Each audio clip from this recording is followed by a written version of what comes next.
Hello. Good morning, good afternoon, good evening, everyone. Hi, Ksenia. Hi. Hello, everyone. Welcome to the first live stream of season 9 of Disasters Deconstructed, the first one that we've done in 2024.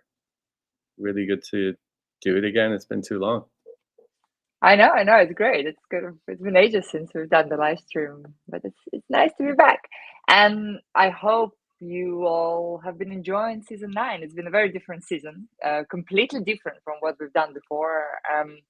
And this is something that we really want to kind of to do from the get-go, I think, right? When we started the podcast, we really wanted to bring the voices from the communities, the voices kind of from field work, from field research, from um so from the ground. And I'm glad that we've finally been doing it, and I hope that you've been enjoying the 2 mini series that we have released so far, and we will be talking about this today. And also you've got another mini series to look forward to that will be coming out, I guess, next week or week after, so very, very soon.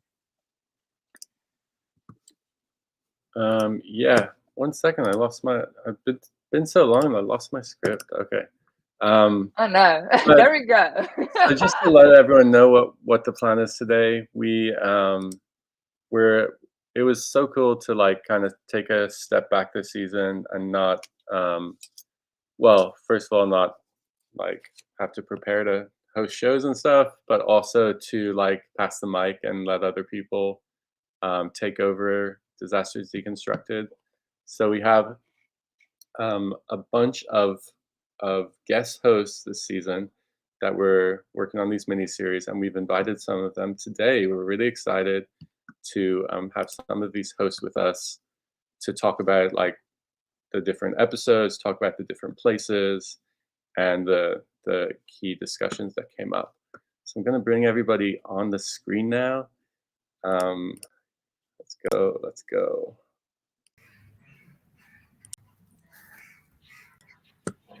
All right, and so here are some of the hosts from this season.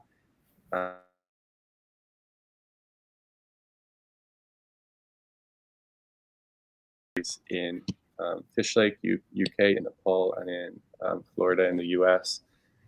And so we have I'll just go from the screen from the top, Abdul Hai Thomas coming here from Jacksonville. Darian Alexander Williams. Oh my goodness, I can't read. You all know Darian. Darian is joining us from Boston. He's worked with us on Disasters Deconstructed before. Yeah. Welcome. Deepak Basnet, who's part of the Sajag Nepal team, joining us from Nepal. Thanks for being here. Dave Angel, who produced the Fish Lake UK podcast, joining us from the UK, and Tech Bedaherdong from the Nepal team as well. Welcome. Thanks everyone for being here. This is awesome. So excited. Yeah, thank you so much for joining us today. And I guess to kind of to give our viewers, our listeners today an opportunity to catch up a little bit, because if somebody hasn't listened to the mini series yet, it'll be really great if you all could say just a couple of words about the projects that your mini series focused on. Dave, I'll start with you. Could you tell us a little bit more about the effing awful Deep, Dirty, Dangerous Waters, also prize for the best title? Over to you. Certainly can. I hope you can hear me. Yeah, great. Right, thanks for inviting me, Ksenia and Jason. It was a privilege to be asked to do this and to do the 3 episodes, which I really enjoyed doing. So I'll keep it brief. So I'm based at Loughborough doing a PhD, and I've got an amazing supervisor called Ksenia Chimutana. What a coincidence. And Vicky Haynes and Monia Del Pinto. And my PhD is called Effing Awful, Deep, Dirty, Dangerous Water. I'll explain that in a bit. I'm a musician principally, and I've done a lot of heritage work, arts work, various types of things. And I'm looking at flooding in the UK in a town called Doncaster, where I'm from, which is incredibly local to me. So, and I'm sort of coming towards the end of the PhD. It seems to be taken a while. And I've been interviewing people from Fish Lake and Bentley as well, which is another area near to where I live, and presenting or representing my findings using sound and audio. I'll stop there. Thank you. Tech, Deepak, can we hear a few words about the project you did in Nepal? What was its main focus? First of all, namaste and hello to all, and nice to see all the co-hosts, and it was interesting listening to Dev's mini series as well, which was very much musical. And firstly, on behalf of Anuradha, Nima, Tek, and the Sajak team, I would like to thank you and Jason for the opportunity. It was a very learning experience, and I think that for the Jason, it must have been a painstaking work editing out the series and the recording. But we must thank you for this, you both. And so talking about the project that Tek and I am included, it's named research project. It's named Sajak Nepal, and the word Sajak in Nepali is to mean to be aware. And this research is a 4-year research project funded by UK's GCRF. And we are a group of researchers coming from a different disciplinary background, such as social scientists like Tek and me myself, and physical scientists, social and humanities scholar, policy makers, among others. And our main aim of this project is to prepare and planning for the Nepal's mountain hazard and risk. So we are the research particularly focuses on earthquake, landslide, and monsoon rainfall in the 4 municipalities of the 4th district across central western Nepal, namely Sindhupalchok, Dolakha, Magdi, and in Gabri Palanchok. So these 4 places are the places of many different ethnic and caste groups, and they have a varied understandings and experiences of hazard and disaster risks. Super. Thank you so much, Deepak. And of course, we will talk a little bit more about the kind of the community involvement, which is the fun bit, right? Later today in the live stream. Abdul, hi. Well, obviously, the listeners haven't had a chance to listen to the mini-series you produced yet, but could you kind of unveil the mystery a little bit and maybe tell us a few words about the project in Jacksonville that you've been all working on? Yeah, so I just want to echo Deepak's sentiments of thank you for giving us this opportunity to really take this hyper-local work and really put it at an international level. It really gives us an opportunity to highlight what's being done at a community level, and how the community is really supporting the work that's being done and driving the work that's being done. So yeah, I'm in Jacksonville, Florida, and we have been working on a community revitalization project that is really looking at the intersection between housing and indoor air quality. So it was kind of a multi-layered project. We started the project with an organization called Unified Community Investors, or UCI, to really address profit-led gentrification that's happening here in Jacksonville, particularly in Health Zone 1 and a small location called Durkeeville. And simultaneously, that's when me and Jason met, and we had a conversation and started to do some indoor air quality work simultaneously in that. And that's where I got an opportunity to meet Darian and really just start to work together to address these housing issues and some of the things that are happening inside the home. Super. Thank you so much. Darian, you wanna join, say anything? Sure. It's just that maybe broadly this work is looking at injustice, spatial injustice, and this includes environmental justice issues. This includes climate justice issues, because the entire city of Jacksonville is developed along a massive river in Florida that has some climate infrastructural questions. ahead. And so some of this project really started off with just thinking broadly and very openly, how are people grappling with and contending with injustice and histories of injustice in a particular part of Jacksonville. I was a high school student living in Jacksonville. That's where I went to high school, secondary school. And it's also, I think, interesting for me to reconnect with the city in a different way. My dad still lives there. My sisters are still there. And so, at least for me, that's also been like a super animating part of the work and something that frames everything. Yeah, thanks for that. So thank you all for like giving us a bit of an introduction into these mini series and the locations and the work that you all are doing. And what we can see across all these projects are the deep engagement with community and the people that live in these places, not in a tokenistic sort of way that we sometimes recognize that is harmful in disaster research and practice, which is amazing, and we love to be able to feature this on the podcast. So you all did like engage with communities in different ways and different practices, and we just want to like dig into that and ask you about how you decided to engage with communities. How do you design that work? How do you choose your approaches for working with people? So let's start with the Nepal team. Tech, we haven't heard from you yet. If you want to take the lead on this, and Deepak, if you want to contribute as well. Sure.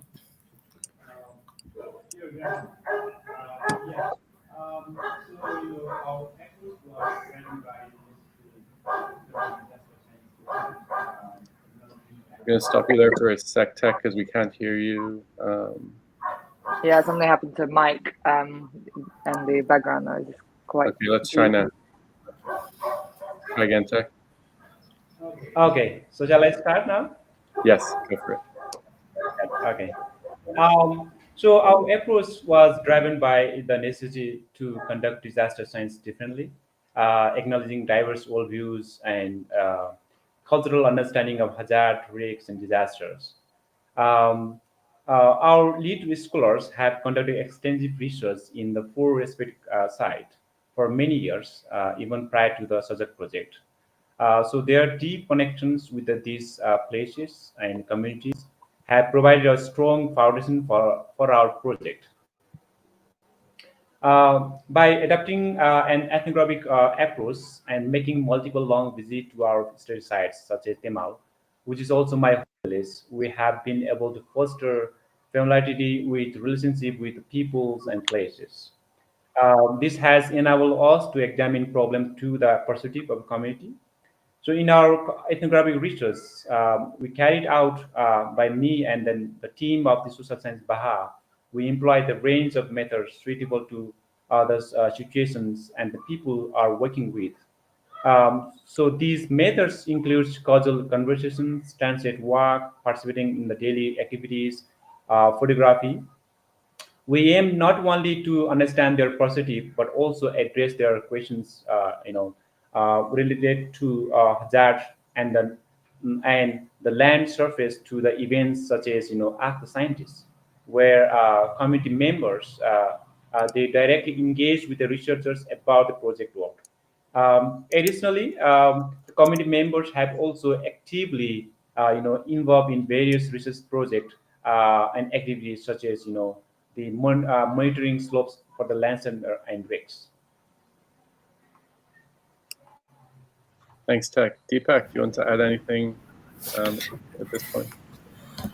Yeah, I think that's okay for the sake of the time. I think it's okay, but we building on what Tech said, that the project itself was initiated and also built on the research carried out previously, and also with the deep engagement with the in the field with the our research areas with the peoples has obviously made us feel that it's not just the tokenistic way of doing the research, but we have been in exchange with each other, and that certainly makes a difference in what we have as a project as well. Thank you.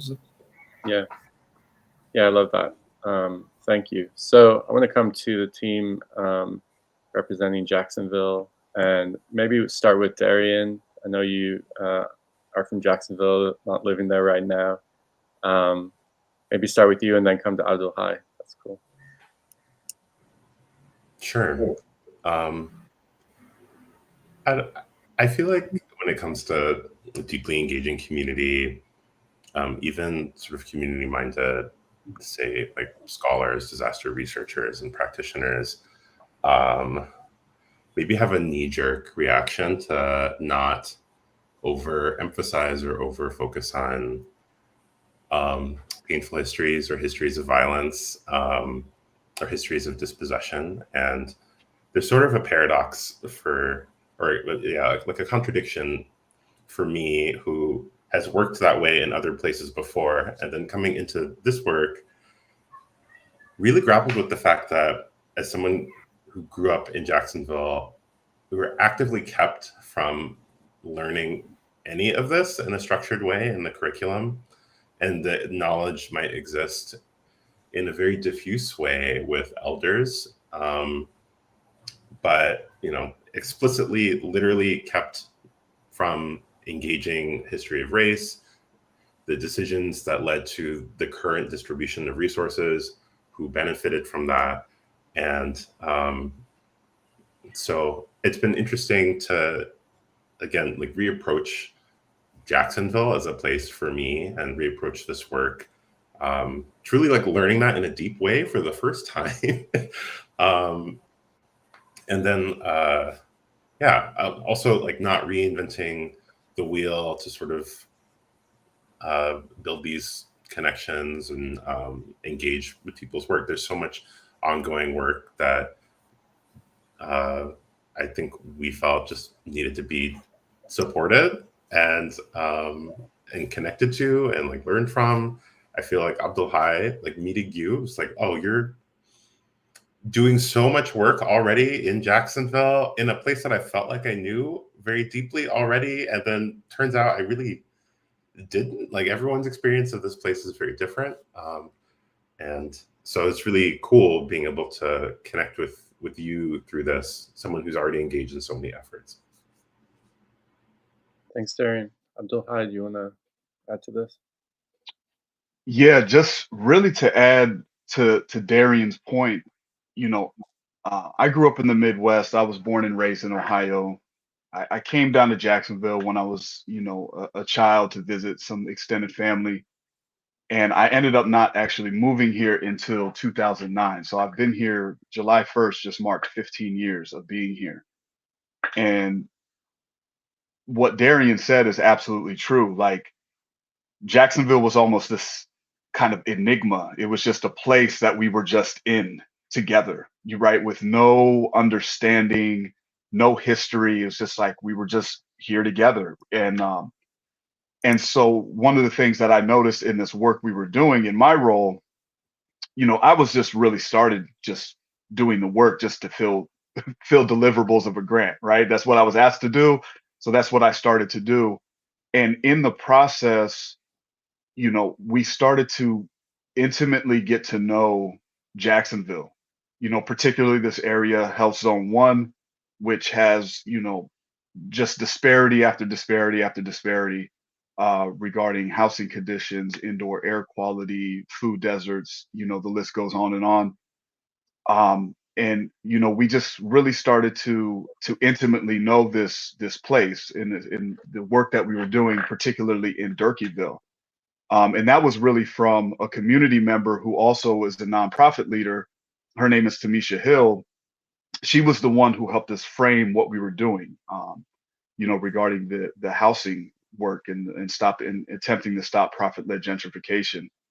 And when we began to work, we just really built this coalition of stakeholders through repetition, right? Just putting a date on the calendar and inviting people to come out. And, at first it started with a handful of people. And then, at a certain point, we'd hit 70, we'd hit 100, and it just kept growing and growing and growing.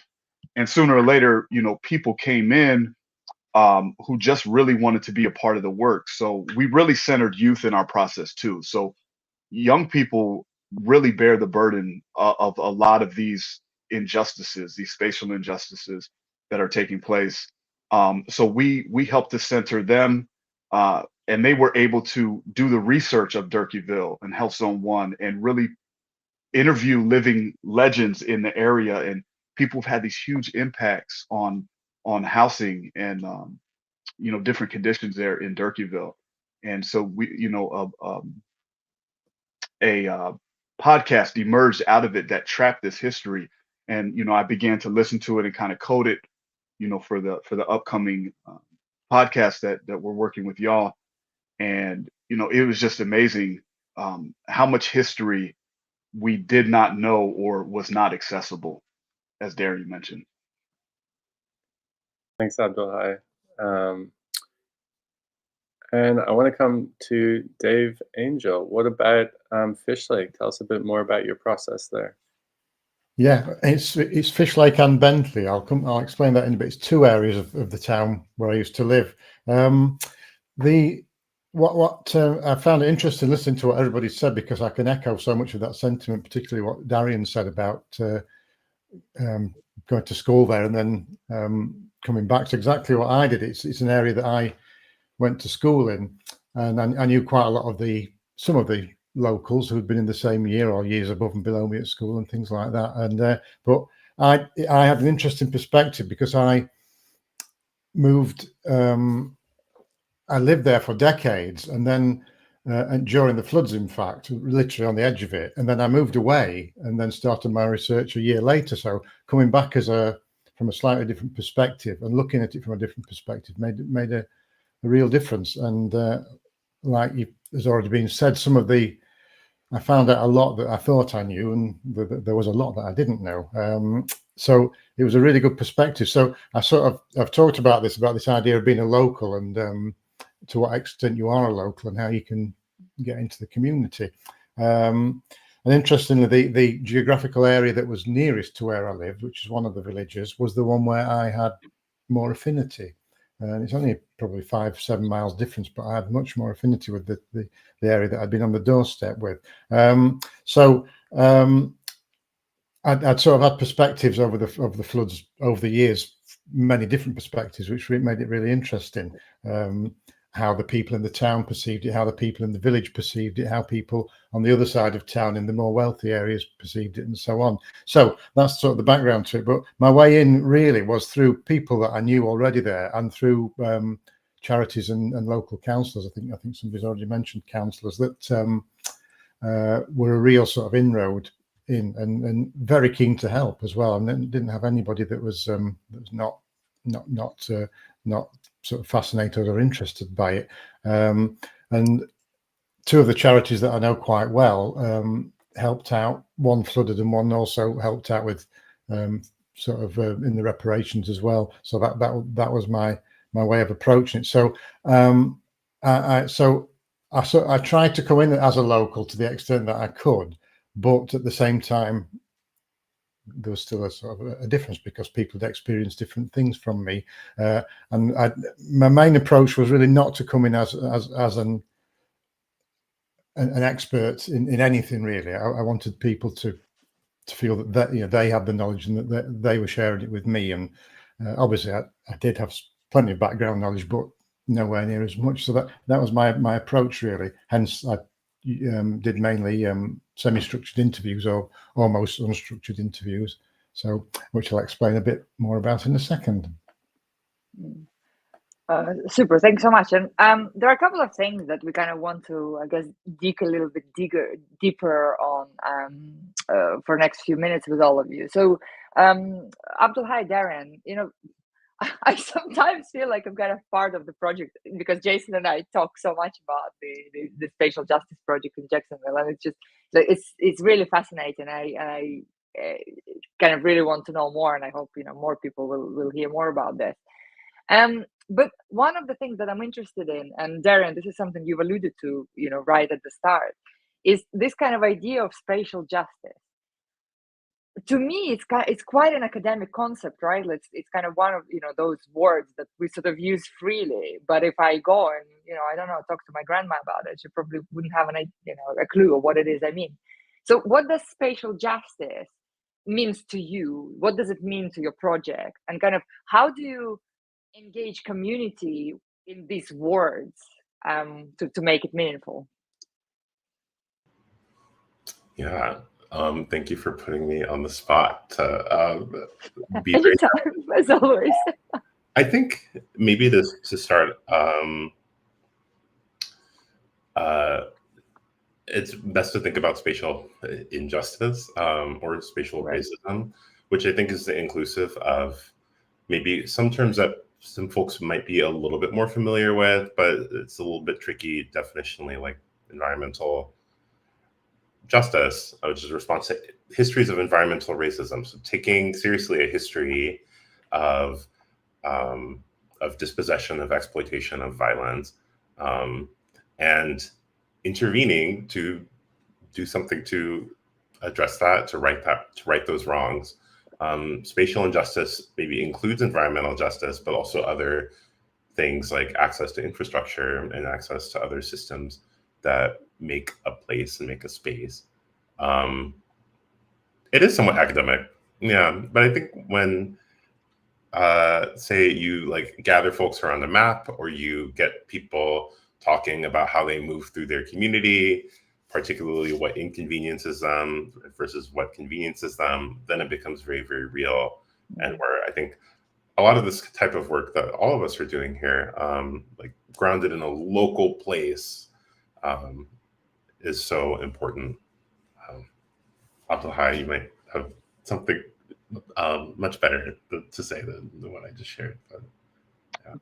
No, I just from my perspective, spatial injustice, that was a new term for me too. Once I kind of came on the project, and I had to learn as I was going along of what spatial injustice actually was. And so when we were having conversation with really local legends that lived in Health Zone 1 in Durkeeville, it resurfaced that Durkeeville was a thriving community, in the 60s, in the 70s.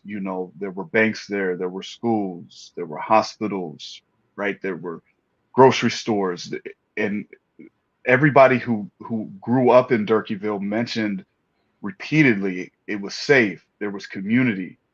But really, there was one piece of spatial injustice that emerged that caused it, to really disrupt it, and that was when a highway was put through that particular community. And so that is kind of what we're going and using now and saying and defining, like, this is spatial injustice. When you have a thriving community, everyone feels safe, and as Daria mentioned, everyone feels safe, and you're not inconvenienced. You're able to get from point A to point B. You're able to get food. You're able to get your hair cut. All of those things that you need. And then all of a sudden, city, local, state, federal government comes in and says, "Oh yeah, well, we're going to do this instead." That is spatial injustice. And that was one thing. We had been in Durkeeville doing this work for a year and a half, and that was not mentioned until the podcast, until youth put together a podcast and asked particular questions, and then it emerged there. So again, it kind of lays to what Darian is talking about, that hidden history that is not accessible, that doesn't come out. And through this project, we were able to highlight the spatial injustice that leaves Durkeeville to what it is right now. Amazing. Yeah, thank you so much.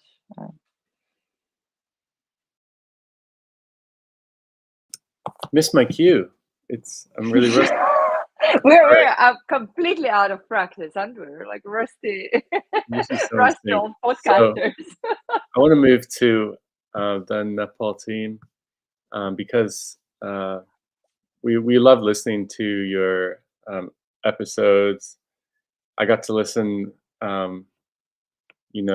many times through editing, which was wonderful.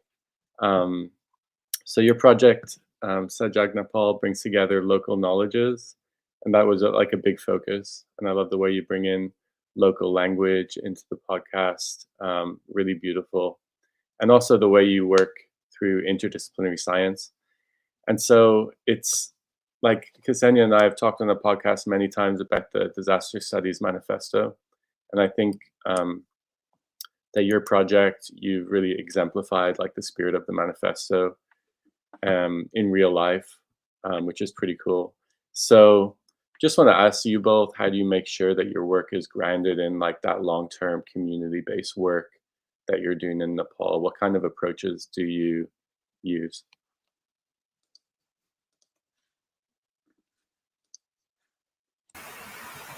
Yeah, I'll answer that. But just for a minute, I think it's due to the rainfall outside. You need to Yeah. close the door. No, it's Yeah, fine. it's No, it's okay. fine. Go ahead. A bit of atmosphere.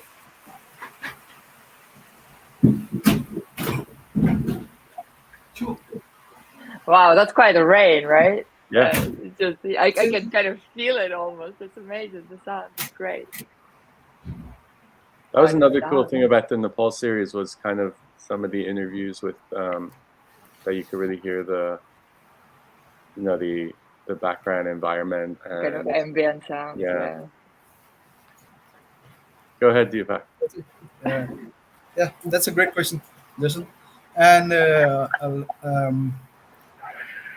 and reflecting on your question, then the part of the, I think, take that. You need to mute. Yeah, I love. It's okay. Okay. Yeah. So reflecting on Jason's questions, it's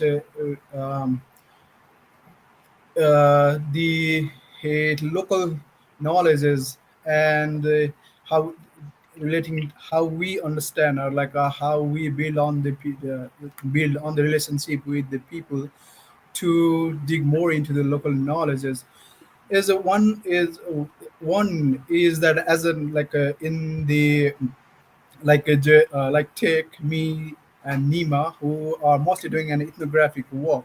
We are trained in and coming from a social background like anthropology and social sciences. Uh, the the relationship with the people is most important to us in sense of understanding what they understand, and also in terms of the disciplinary backgrounds that we have. And and the benefits of doing this kinds of a long-term project and ethnographic long-term project is that you build a relationship with the people. You not only go to them, ask questions, and come out, and or like you finish some of your criterias of doing the research, ticking the box, but you build on a relationship. You stay there, you participate with the people, you win the trust. It build the trust, not only win the trust, but to build the trust with each other. And that has really helped us to participate in their daily lives as well. For example, I stay with my host family, who is a Tamang in Botekosi, and and obviously Tegda is from Temal, his own home village, and but he stays in another home house. And so these kinds of living together has obviously not one has shifted our perspective from not only getting these kinds of knowledges from the interviews, but also participating with them, knowing to them, and also also like the Bhume Puja that we talked about in our episodes. We participate and understand why it is important and why do that people do it. It's not from the science perspective, and not only from the science perspective that we try to understand the disasters and how it occurs, or how people react to it, what are the things that they do it, but also the local knowledges, kind of a metaphysical knowledges, as well as a practical knowledges. Metaphysical knowledges in a sense of how people people frame the disaster, how they interpret the disaster. And in one of the series, we open with the conversation of the two ladies, where they talk that the mostly the earthquake and the landslide, earthquake is caused by the fist movements, and and we value that. That's how they understand the disaster. But that's not only the understanding that they have. It's slowly changing with the experience of the disaster and the interventions of the NGOs, INGOs, and the researchers like us. But that kind of a understanding is valuable for us as a project, and in an interdisciplinary project like in this subject project. Understanding me, I come from a social science background, but I'm slowly starting to have an understanding of the geology, how it works, and with in contact with the geologist and a geographer in the study team, and it has obviously helped us to know the different perspective, and at the same time value that as well. I think Tigda can, if you have anything, you can add to that. Yes, thank you, Deepak. So adding on what Deepak has said, that building relationships between community is really important. In the sense that to bringing their perspective.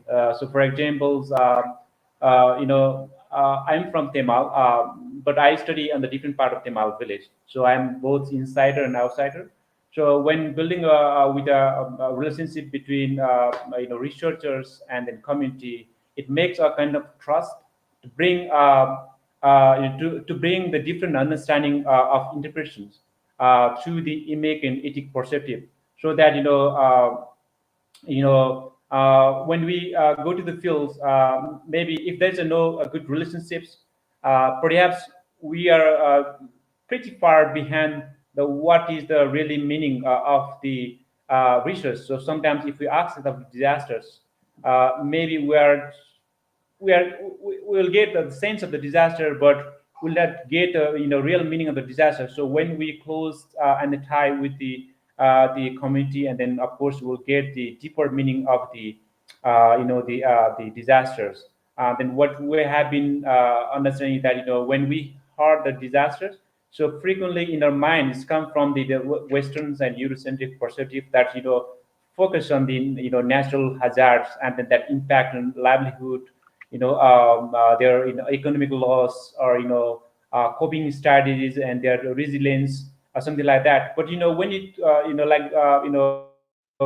Deepak has said that when it look at it from different perspective, from the locals, which composed of the both metaphysicals and practical knowledge. So this gives us and then gives us different ideas what has been highlighted by the the Westerns understanding of the disasters.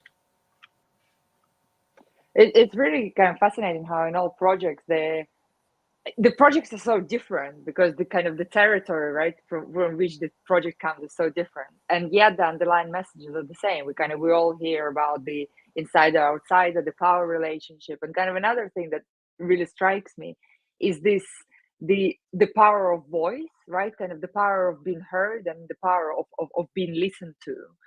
And I just don't feel like we talk about this enough. And Dave, let me come to you with this, kind of particularly in your piece, in the music that you've produced for your thesis and that you've presented in the mini series.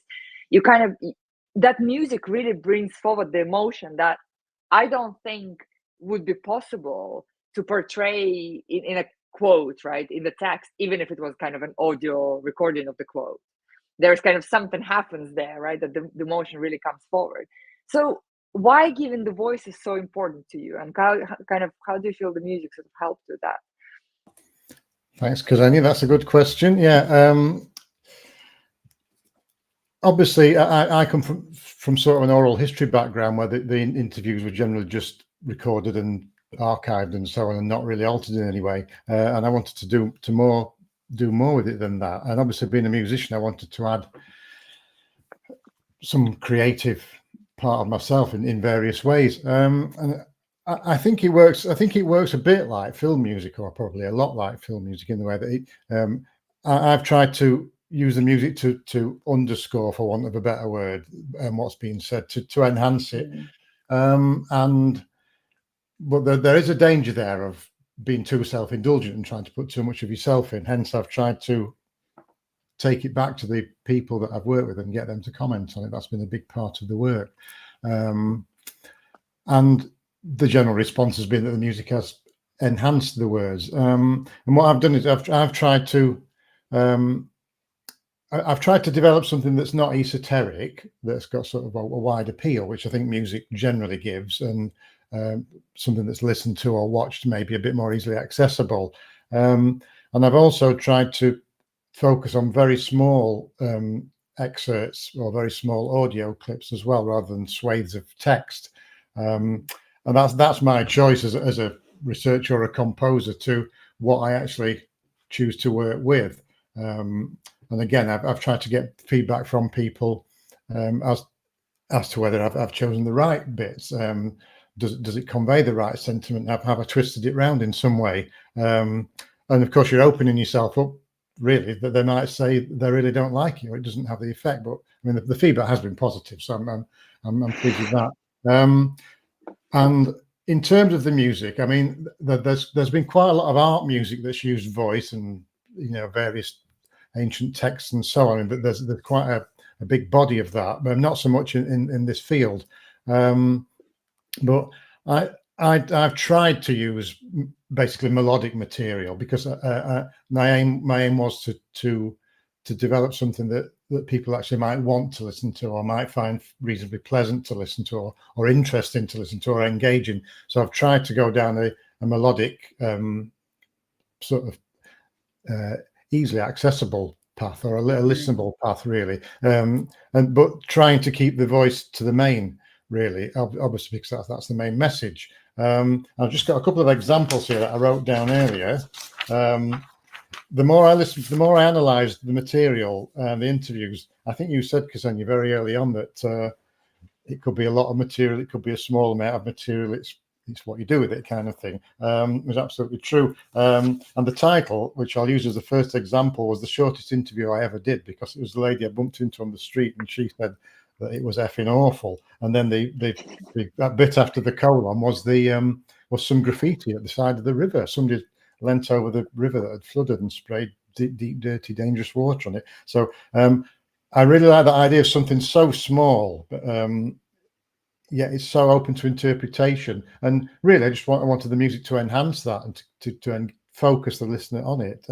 And two other phrases that I'll keep it quick because of time, but out of my control, a girl that I interviewed, that was a phrase that really struck with me. That I thought I made a whole tune from that, a whole piece from that, because it summed up so much on so many different levels. The water was out of control, the repair, the emergency services, absolutely everything. She couldn't even get in her own house. Again, that's use of ambient sound and music can enhance that. And the final one was one lady said, she only said, the only way I'll be leaving my house is, and then just laughed. And I think she meant when she dies, that she's so attached to her house. But again, that's down to the interpretation of the listener as well. So it's just that enhancing small snippets of information and focusing them. I think that's my aim. Super. Thanks so much, Dave. And I just wanted to connect this a little bit to Jacksonville and maybe ask Abdul Haya a follow-up about music and about arts, because it's been really a focus of the work we're doing there. And we're going to be featuring some music from the local community in the Jacksonville series. So maybe just in a minute or two, just Abdul, if I could ask you to give a bit of context to the work with Performers Academy and Jams and the mural, because I think that's a beautiful part of the Jacksonville work that we're doing. Yeah, and I appreciate the opportunity to speak about it very briefly. I don't know. I was thinking about this too, that there was some spatial injustice that was happening, and the mural kind of filled that gap. Because in Durkeeville, there's a hardware store called the Pascal Brothers, who's been there for close to 100 years, and it's one of those staples of the community. It's just one of these small local businesses that allows community to get the supplies that they need to fix their home, because they, Home Depot, Lowe's is just too far. But when we talked to them, they were kind enough to give us this wall on the backside of their building that was about 120 feet long. And before that, it was just gray, right? It was just cinder blocks. So our youth came up with the idea of painting a mural that really highlighted local legends and living legends. We didn't want to capture the trauma that the community has experienced. We wanted to trap, the thriving and the striving and the success that actually happened in the community. So the Performers Academy and Jams, with some lead artists, they collaborated and partnered to do some research in Durkeeville and put together this beautiful mural that covers 120 feet.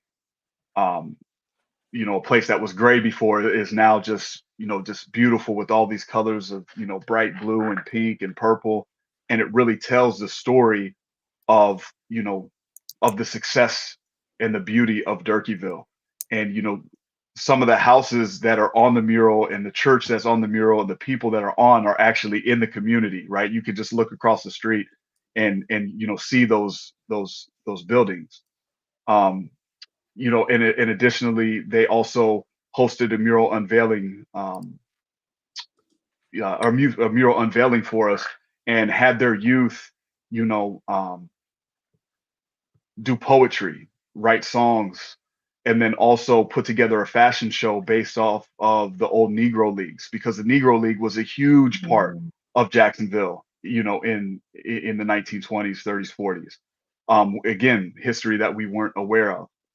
So art played a really, really intricate role in the work that we did, and we really looked through that lens to address the spatial injustices that were taking place. Thanks so much, Abdul. We're looking forward to that series, which will be coming out in the coming months. So we're getting towards 10 minutes left, and I wanted to give everyone a chance to just finally reflect on what all this means, because our podcast is generally about rethinking disaster research and practice and the way we understand disasters. And so I just want to give you all a chance to reflect on what you think needs to change, what do we need to do differently, ways we need to think differently to, instead of, just reproducing risk in society, we instead resist that recreation of risk, sometimes called disaster risk creation, right, in our literature. So anything come up in your work that might give us some pointers, give our listeners some things to think about that they can do differently? Let's start with you, Dave. Thanks, Jason. Yeah, I gave this a bit of thought, and obviously it's a big area, but I think long-term education is somehow reaching people with materials that communicate, and I think we have to work on a long-term educational aspect with the public as a whole. I mean, I know that's a sort of a political agenda and an environmental agenda as well, but I think it has to overlap with all that, so that I think it's a long-term project. That's my answer, and you have to try to reach a wide audience, really, and possibly one that doesn't necessarily engage with these kind of things. Thanks, Dave. I'll come to you next, Deepak, please. Yeah, thanks for the question, Jason. It's a tough question, but based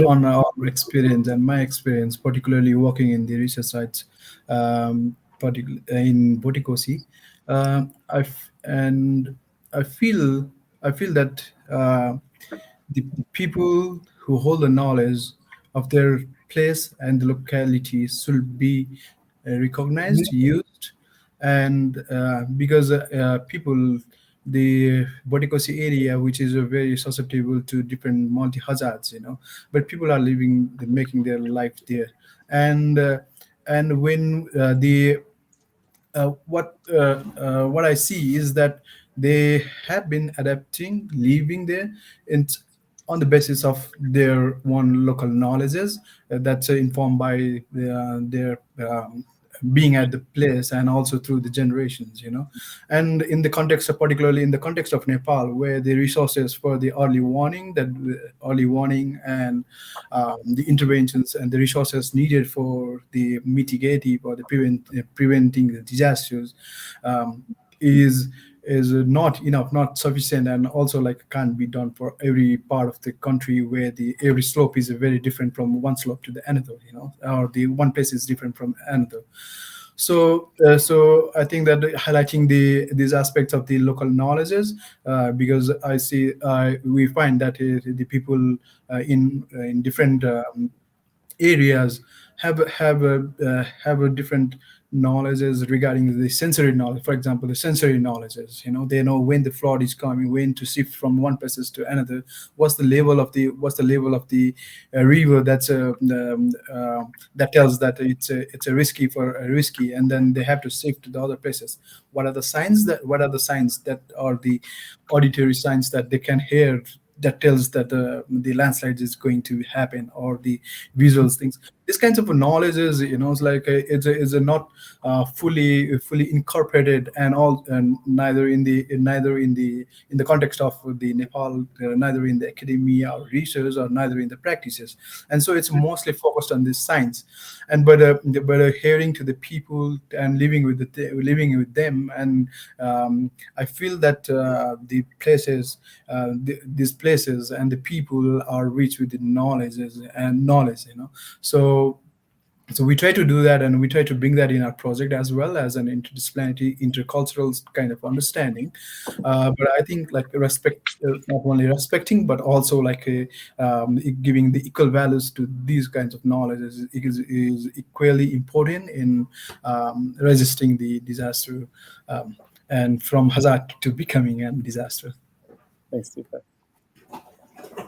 Tech, anything that you would like to add as your final reflections? Yes. So like Deepak said, the local people, they have, the knowledge, because they have been staying there for many generations, and they have their own knowledge. And then when we are looking at the knowledge sometimes, so there's a knowledge gaps between the scientific and local knowledge. So for examples, when there's someone exposed by the natural hazard, or the landslide, or earthquake. Let's say there are three categories of area that's impacted by the earthquake in Nepal: the category 1, category 2, and category 3. So category 3 is regarded as the unsafe, that must be shipped from that place to another place. But why people are shifting from risk place to the another place? So we have to find out the regions that which is not addressed by the what is called the scientific knowledge. So that we should also bringing not only the focusing on the scientific knowledge, but also bringing the own local and contextual knowledge that address to that address to the disaster knowledge. Yeah, thanks so much, Tech. We really love the way you all are working, and your like approach, your understanding, the intellectual like approach to the work in Nepal. It's incredible. Darian Abdul Hai, I want to come to you now for final thoughts about the work in Jacksonville and your broader reflections. Abdul Hai, we'll start with you. Yeah, I think, with doing this participatory action research work and really collaborating and partnering with community, I think it's really as simple as just doing what you say, right? So if you say you're going to do something, just do it, put it on the calendar, create the venue, and just get there. And it doesn't matter how many people show up. and you just build reps, you build capacity. I think that's incredibly important. And then also too, as you do this community work, and you build relationships with people, and you establish that trust that was mentioned earlier. You don't win the trust. I definitely want to echo that sentiment. You don't win the trust, but you build the trust between yourself, your team. Just make sure to really, archive what's happening, right? Because what's being done is, it's a moment in history. So you get an opportunity to trap what you're doing, and then also trap the history that, Darian mentioned earlier, that was not accessible or was not put in a formal way to get to and to learn. So that's kind of been my insight and my reflection of the process. Thanks so much, Darian. I think disaster scholars need to develop better theories of change, better than simply producing information, putting it out there, and then hoping that some well-intentioned elected official or agency will like pick it up and do the right thing. I think everyone kind of touched on some really helpful and like simple but also complicated ways to develop that theory of change for yourself. Like Dave mentioning, reapproaching, kind of being in the same boat as me, reapproaching a place that you're from. So you're not really allowed to sort of abstract how the necessary change into like these academic terms, like governance, but not really attach like names and faces to that, or think about disaster cycles. Tech, you also mentioned like reapproaching a community that you're from, but differently, from a different angle, a different location. I think Deepak talking about like really building like deep, rich ethnographic knowledge. And then of course, Abdul Hai, I think specifically taking seriously investing in children, investing in youth as part of our theory of change, like what we're trying to do. It's just like a good way. All of this is very messy. It's messy work and it's really hard, but I think it all like doesn't shy away from the stakes of disaster and of risk and of premature death. So yeah. Thanks so much. Wow. What an ending to kind of to live stream. Thank you all so much for sharing. There's a lot to reflect upon, and kind of a lot to engage with, and we really appreciate your time today and your time in producing the mini series, but especially the time that you really commit yourself to kind of to all the work and practice, and really making difference, not just kind of writing papers and benefiting from them. So thanks so much for that. And for our audience, we really hope that you've enjoyed the first two mini series of season 9. And you've got another mini series to look forward to. And you can catch up on all the previous episodes on Apple Podcasts, Spotify, or wherever other weird and wonderful tools you use to listen to the podcast. Yeah, absolutely. From me as well, thanks so much to all of you today. Really, it's been a rich discussion. And so for listeners in the next few months, just to let you know what's going on, we're preparing our season 10 for release in early 2025. We can't wait to share it with you. It's going to involve a lot of philosophy, epistemology, and ontology. So we're going to mess with everybody's brains, and including ours. including ours. So brace yourself, but it is going to be fun for sure. I'm sure we'll laugh a lot, and yeah, we'll leave it at that. But until then, please, everybody, take care of yourselves and your communities. We appreciate you all listening and being part of these discussions. Thank you to all the guests today. Have a great rest of the day, everybody tuning in. Bye. Thanks, everyone. Bye. Bye. Thank you.